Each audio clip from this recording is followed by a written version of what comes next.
Hello guys. Happy Saturday morning. Grabe. Magkwento lang ako. Short story.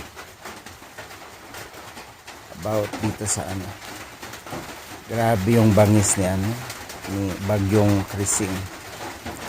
Grabe magdamag akong walang tulog. Kasi ang lakas ng hangin. Tapos ang lakas pa ng ulan. Kulang na lang ilipad yung bubong.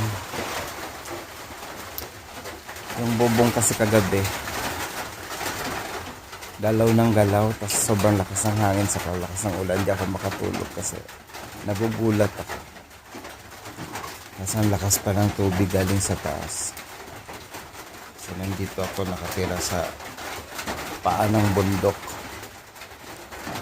Mapasok yung tubig sa loob ng bahay. Kasi tagpi. Pinagpian na lang yung mga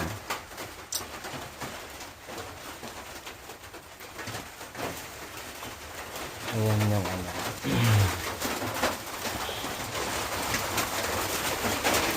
Ayan yung bubong.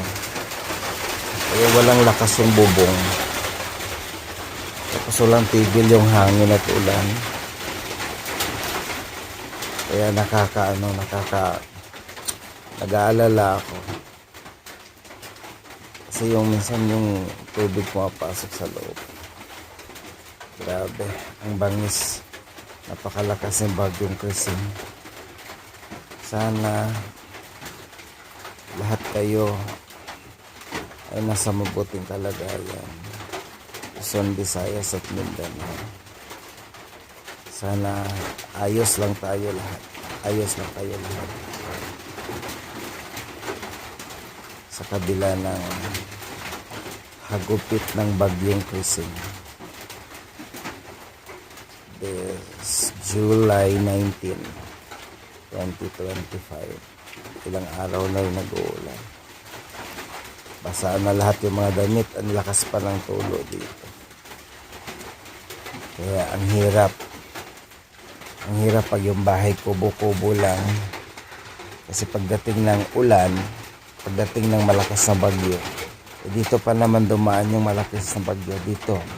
Ano pa naman kami dito, naka-signal number, I don't know kung signal number ito, number 3 ang Bataan.